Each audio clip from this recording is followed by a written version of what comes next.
ಇನ್ನು ಮದ್ದೂರು ಗಣಪತಿ ಮೆರವಣಿಗೆ ಮೇಲೆ ಕಲ್ಲು ತೂರಾಟ ಪ್ರಕರಣಕ್ಕೆ ಸಂಬಂಧಪಟ್ಟ ಹಾಗೆ ಕಲ್ಲು ತೂರಾಟ ಕೇಸ್ನಲ್ಲಿ 7 ಆರೋಪಿಗಳನ್ನು ಪೊಲೀಸರು ಕಸ್ಟಡಿಗೆ ಪಡ್ಕೊಂಡಿದ್ದಾರೆ. ಅವರ ವಿಚಾರಣೆ ಮುಂದುವರೆದಿದೆ. ಗಲಭೆ ಸೃಷ್ಟಿ ಹಿಂದೆ ಸಂಘಟನೆಯ ಕೈವಾಡ ಇದೆಯಾ? ಯಾವುದಾದರೂ ಸಂಘಟನೆಗಳು ಇದರಲ್ಲಿ ಭಾಗಿಯಾಗಿದ್ವಾ? ಈ ಬಗ್ಗೆ ತನಿಖೆ ನಡೆಸಲಾಗ್ತಾ ಇದೆ. ಕಲ್ಲು ತೂರಾಟ ಪ್ರಕರಣದಲ್ಲಿ 22 ಮಂದಿ ನ್ಯಾಯಾಂಗ ಬಂಧನಕ್ಕೆ ಒಳಪಡಿಸಲಾಗಿತ್ತು. ಆ 22 ಮಂದಿ ಪೈಕಿ 7 ಆರೋಪಿಗಳನ್ನು ಪೊಲೀಸರು ಕಸ್ಟಡಿಗೆ ತೆಗೆದುಕೊಂಡು ವಿಚಾರಣೆ ಮಾಡ್ತಿದ್ದಾರೆ.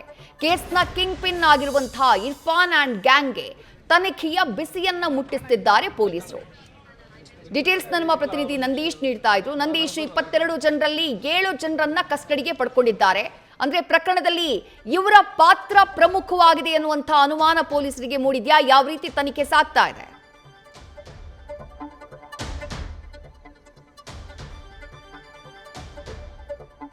ನಂದೀಶ್, ನನ್ನ ಧ್ವನಿ ನಿಮ್ಗೆ ಕೇಳಿಸ್ತಾ ಇದ್ರೆ 22 ಜನರಲ್ಲಿ 7 ಜನರನ್ನ ಕಸ್ಟಡಿಗೆ ಪಡ್ಕೊಂಡಿದ್ದಾರೆ.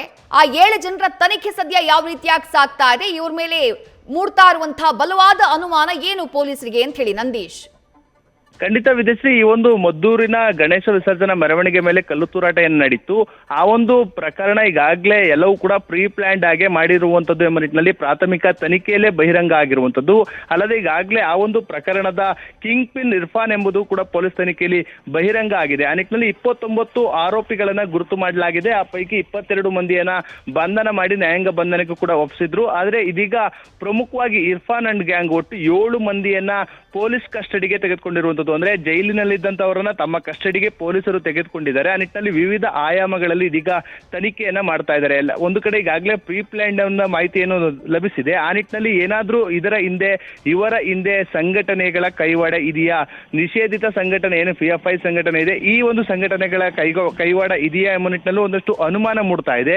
ಆ ನಿಟ್ಟಿನಲ್ಲಿ ಆಯಾ ಆಯಾಮಗಳಲ್ಲೂ ಕೂಡ ಇದೀಗ ತನಿಖೆಯನ್ನು ಮಾಡೋದಕ್ಕೆ ಪೊಲೀಸರು ಮುಂದಾಗಿದ್ದಾರೆ. ಖುದ್ದು ಮಂಡ್ಯ SP ಮಲ್ಲಿಕಾರ್ಜುನ್ ಬಾಲದಂಡೆ ಅವರ ನೇತೃತ್ವದಲ್ಲೇ ಹಿರಿಯ ಅಧಿಕಾರಿಗಳ ತಂಡ ಇದೀಗ ಅವ್ರನ್ನ ವಿಚಾರಣೆಗೆ ಒಳಪಡಿಸಲಾಗ್ತಾ ಇದೆ. ಅಂದ್ರೆ ಸಂಘಟನೆಗಳ ಕೈವಾಡ ಇದೆಯಾ, ಮತ್ತೆ ಯಾವ ರೀತಿ ಅವರು ಪ್ರೀ ಪ್ಲಾನ್ ಅನ್ನ ಮಾಡ್ಕೊಂಡ್ರು ಈ ಒಂದು ಗಲಭೆನ ಸೃಷ್ಟಿ ಮಾಡೋದಕ್ಕೆ ನಿಟ್ಟಿನಲ್ಲಿ ತನಿಖೆಯನ್ನ ಮಾಡ್ತಾ ಇರುವಂತದ್ದು. ಎಲ್ಲರನ್ನೂ ಕೂಡ 7 ಮಂದಿಯನ್ನು ಕೂಡ ಪ್ರತ್ಯೇಕವಾಗಿ ಇಟ್ಟು ಅವರನ್ನ ವಿಚಾರಣೆ ಮಾಡುವಂತ ಕೆಲಸವನ್ನ ಪೊಲೀಸರು ಮಾಡ್ತಾ ಇದ್ದಾರೆ. ಜೊತೆಗೆ ಇನ್ನು ಏನು 7 ಮಂದಿ ಆರೋಪಿಗಳು ನಾಪತ್ತೆ ಆಗಿದ್ದಾರೆ, ಅವರ ಪತ್ತೆಗೂ ಕೂಡ ಬಲೆಯನ್ನ ಬೀಸಿರುವಂತದ್ದು. ವಿದ್ಯಾಶ್ರೀ, ಥ್ಯಾಂಕ್ ಯು ನಂದೀಶ್ ತಮ್ಮೆಲ್ಲ ಡೀಟೇಲ್ಸ್ಗೆ.